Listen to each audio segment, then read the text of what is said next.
today doing a little bit of a special video. On camera and in the driver's seat is the admittedly camera shy but today very brave Stuart. Now Stuart is the gentleman who owns the GT-R that you've seen me driving a couple of times on the channel, and the first time I came to visit him I took down our ratty old MG and he was greatly disappointed at that fact because he wanted to see the Evora. So I made him a deal and said, tell you what, if you come up and see me, not only will I let you see the Evora, you can have a go in it as well. So that's what we're here to do today. So Stuart is a self-confessed GT-R lover. He loves the car. I love the GT-R as well, but for very different reasons I love this. So this is a completely different experience of car. So we're here today to see if a GT-R person can get a Lotus, as it were. Yeah. There's a tightness to this that's missing in my car. Yes. Hey, it's your favourite. Clear this way. Thank you. Yeah, it's good. They look great. Look at that in that colour. That looks awesome. Gearbox is amazing too. Yeah. Rear visibility is absolutely shocking. Yeah, there's little to none. You don't need it. Gearbox is, you know, like somebody said, like when you have paddles, you change. Just almost sometimes you don't need to, but you just do because it's just up, down, up, down, up. This is really, there's like an engagement to change the gear, and the gearbox is super. The first Evora, the gearbox wasn't great. It was an acknowledged sort of Achilles heel of the car, but in this one they did an awful lot of work into just sorting it, and they really sorted it. Like it's just infinitely better than it ever was. This has the same issue that GT-R does. Mm-hmm. Well, I'm sort of doing, bear in mind I've driven it all of about 300 yards and I'm doing 50, 60 mile an hour on roads I don't know in the wet. And you don't think you are? No. You don't think you're going fast? I'm trying to, but my inputs are smooth, so I'm not upsetting it, but it's again, it's one of those, it's actually like a Rolls Royce, so comfy. Yeah. Compared to the GT, there's no slack in this at all. One of the few modifications to this is a K&N. So basically, what that means is if I dip this window down a little bit, when you're gently on the throttle, you can hear it pulling the air in. This is bit.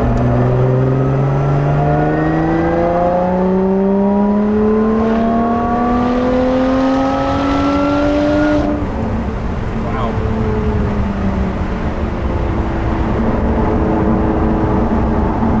It's dangerous how much confidence this car inspires, like.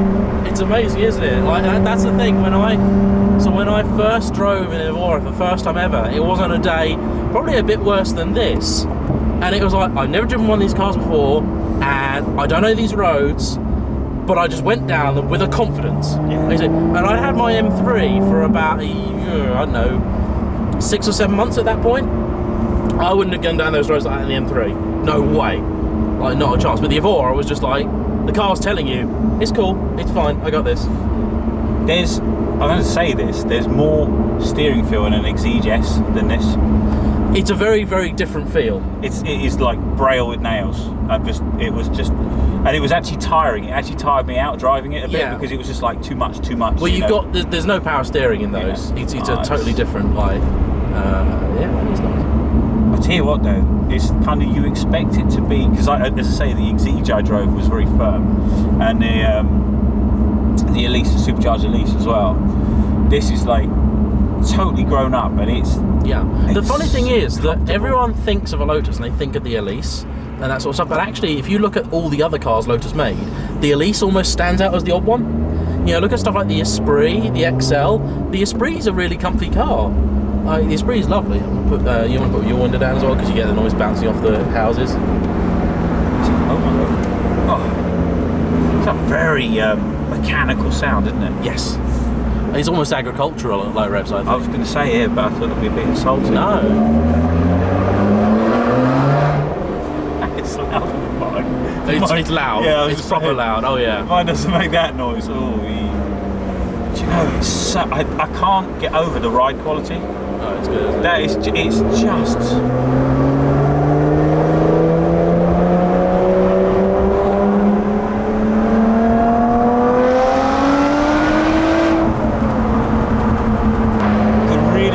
Issue of the GT-R when you drive this. Yeah. Oh, I should have driven this, man. This is. Told you. Oh. But This is more relaxed than the Exige. The Exige was a much harder core experience. Yeah. And it, as I say, it tired me a bit because it was just like, gee, I felt like I've been beaten up. But this thing balls, man. But what, to left? Yes. It kind of, it doesn't tire you. This is... No, you could spend all day on this.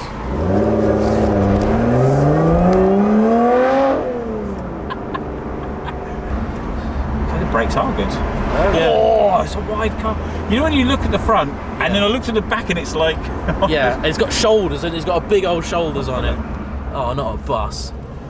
I'm going to just perch it here and let him come up. Yeah, you just stay still. Yeah, if he hits us then, it's on him. We got cameras rolling everywhere. Yeah.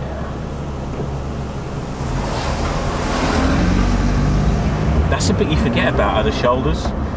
Just when we come in, I'm like, whoa, don't curb the back. Well, it's like on Ferraris, the wing mirrors are the width of the rear of the car. I'm going to say, I actually prefer it with the exhaust valve shut. Really? Yeah. Interesting. Yeah, it's cool, and in a tunnel... It'll open up regardless at about 4, or if you put your foot right down.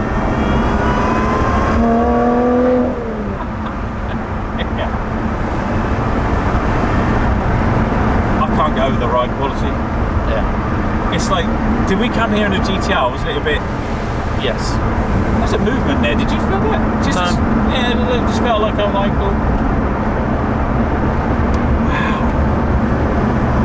I now get what you say about going down that road in a Lotus. Yeah. Wow.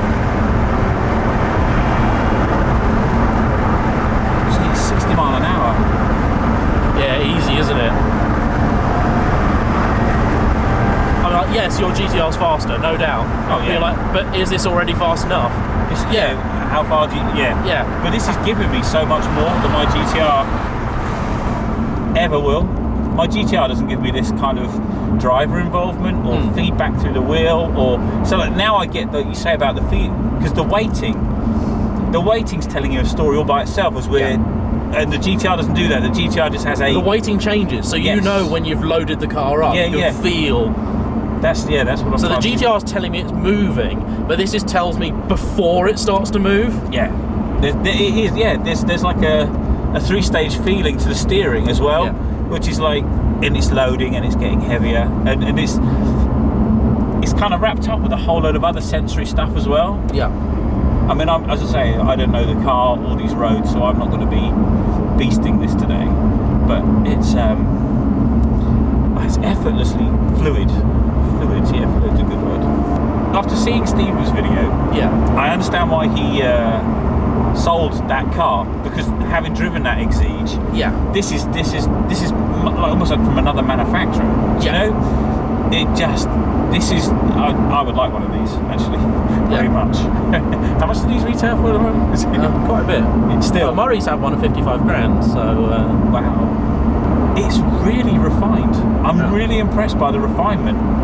You know, I can tell you now, it's given me so much more than the GT-R in feedback, and I feel like I'm carving the road, whereas the GT-R I feel like I'm steamrolling it. It's scalpel sledgehammer, isn't it? Yeah. That's kind of what it is. I have carved around this road. I came around this road. There's a couple of bikers parked up there. So yeah, go through it so you can see through it. So car through, use the whole road.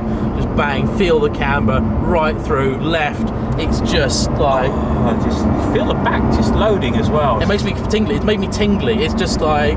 Do you know, I tell you what as well, it's that lack of inertia on the mass. Because of the lack of mass. And you know, it's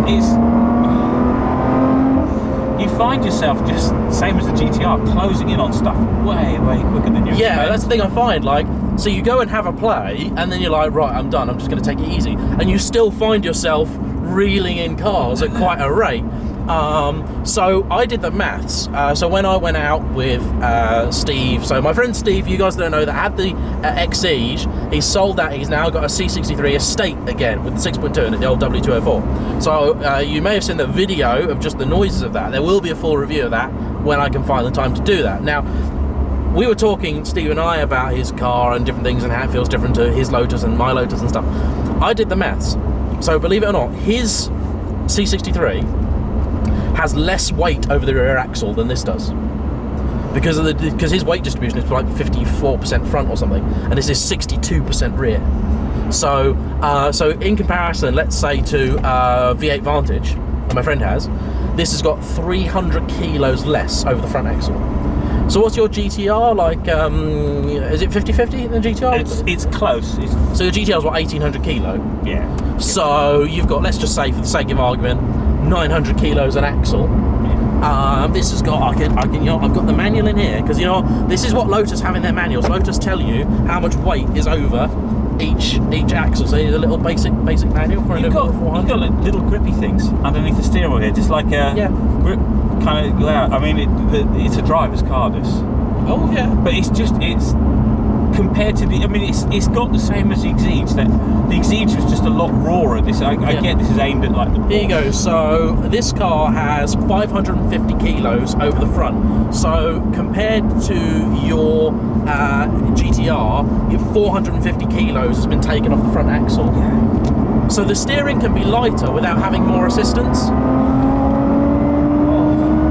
jeez. Oh, I hit the rev limiter. Yeah, I can change that for you if you want. No. That's enough. No, you can put sport mode on if you like. Oh, what does that do? It changes the traction control and it gives you another 400 RPM. Oh, yeah, go for that then. But you know what? I'll put race on. It'll tell you the traction control's off. It's not quite off, but if you pretend that it is, that's the best way to think about it. Well, I've been trying to drive it like that. The way you've been driving it is fine, because like your car, this would let you slide before the traction kicked in, even in normal. So you're driving it fine. So what you've got now is you've got another 400 RPM, so you take it to 7, and the exhaust valve is open by default now. And so race mode, it learns. So the first time it slips, it learns what torque was required to do that. So the next time you put your foot down, it gives you only the exact right amount of torque. It's designed for setting fast lap times, basically. So there's a lot of people, like Bell and Colville, think this is a safer mode than Sport, because Sport always allows you a bit of slip, whereas Race allows you some slip once, in theory.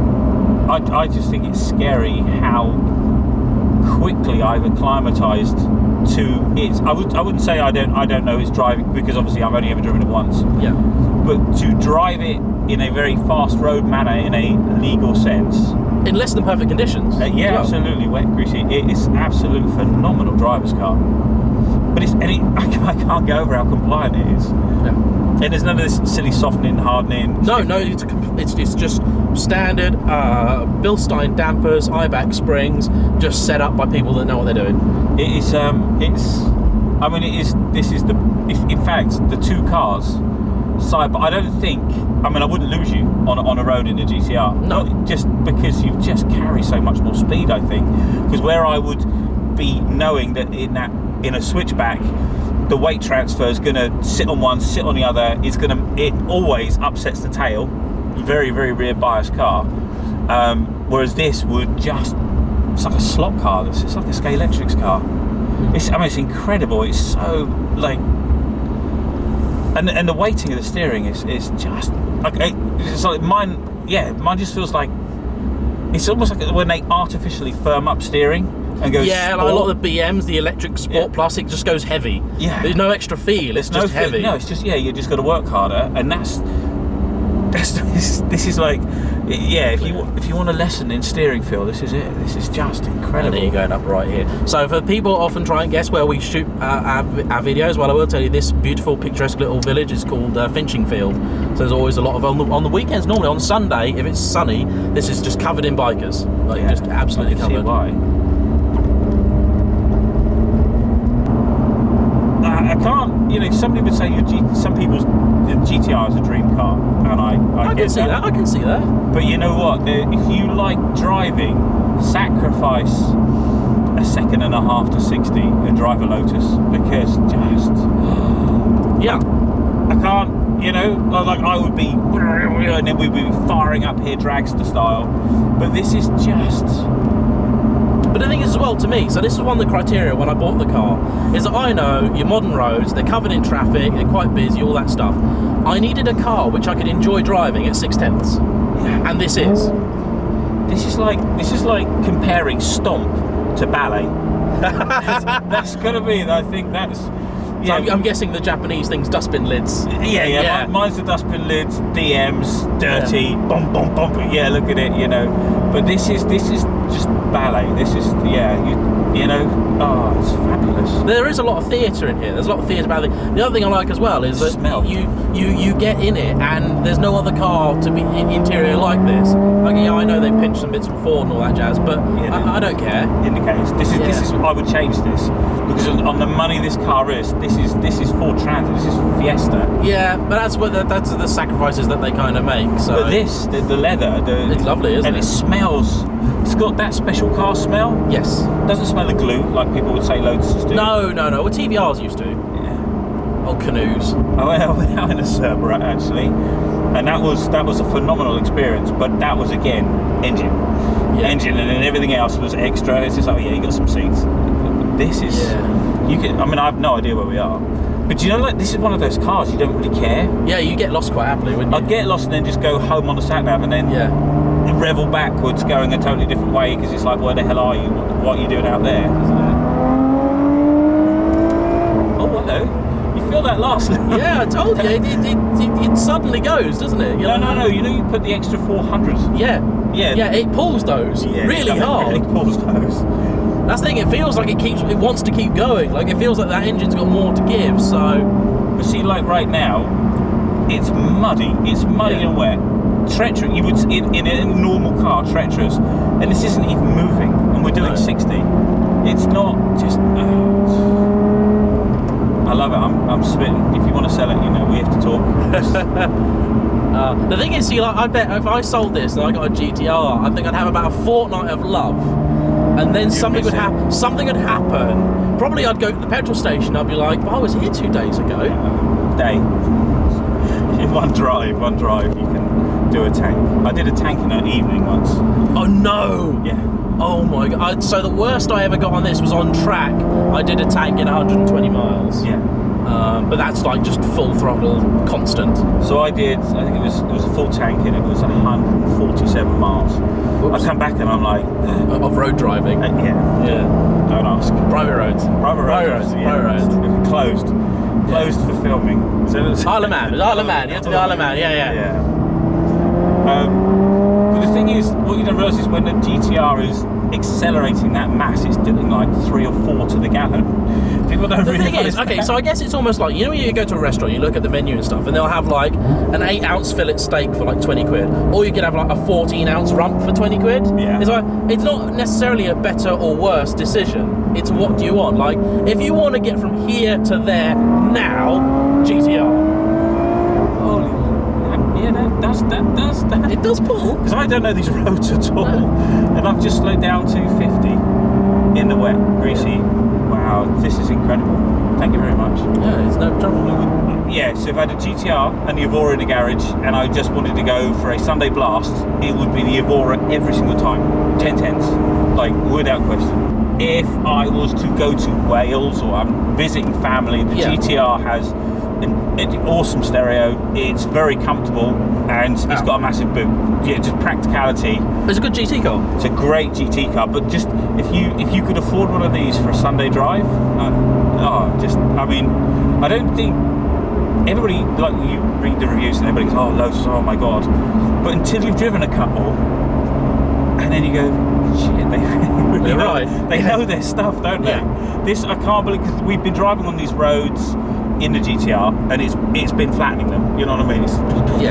Whereas this is just, it's like a silk purse. It's just, and you don't expect it to be looking at it. And it feels like the GT-R's like ransacked your house. It just beats, it just smashes, grabs, runs away, breaks a window. It's like to get the job done. Whereas this is like a cat burglar. It's like slips in, grabs what it wants, and out, and it'll take you 2 weeks to notice it was even there.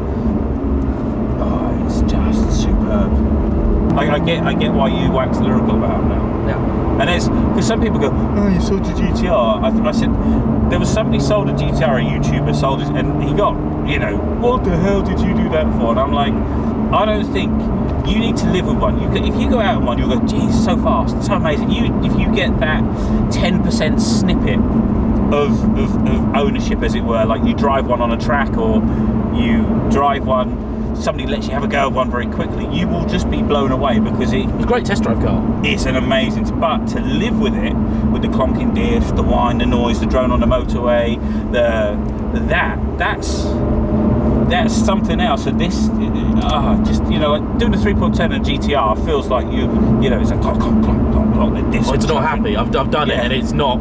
Yeah, it does sound broken. It's just like It's like it kicked a Meccano set down the stairs. But this is just incredible. Just wow. I still don't think it's worth 70 grand. Not 70 grand.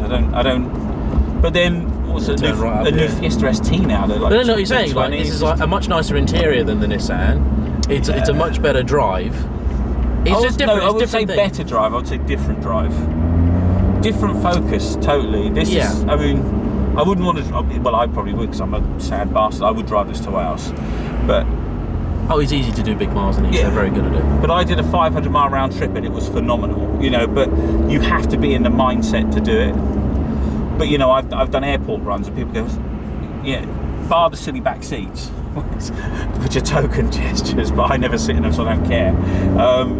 It's a phenomenal boot and it will do 30 to the gallon on a run quite comfortably. But you have to drive it like a normal car and it doesn't want to be driven. It doesn't want to be driven. No, and it's got a DNA in it that just as soon as you get in it, the bad voice comes on your shoulder, and it's like get faster. So this is the one. This is where you get supercharger whine through. Yeah. The thing is, I'm aware that in third, all of a sudden, you're going speed limit jail. It's just like that. And the problem is, this is just going, hey. Yeah, it's easy. I'll take it. Yeah. So the difference is before I had the K&N in, when you had the exhaust in loud and you're pressing on, the supercharger got lost. But now the supercharger cuts through and it sounds proper evil. So when you're like 5 grand, it's like, but it's also like it's just that whole symphony of just stuff going on. Have you driven an Atom?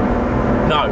I'm itching to drive an Atom on a road. If anybody wants to do that for me, I'd love to road drive an Atom 300. Anyone have an Atom that we can have It's got to be a supercharged one. So there you go, guys. So hopefully you've learned something from that or taken something interesting from me. You haven't really seen the Evora much on the channel lately for not for any particular reason. It's been sort of laid up over winter a bit while the roads are just so horrible it's not been worth driving. But I think it's nice to get an opinion on the car from someone who's got a very, very different point of reference to me. And as you can see, it obviously works its magic on GT-R owners too. Oh, for sure. Thanks for watching, Rob. Bye-bye.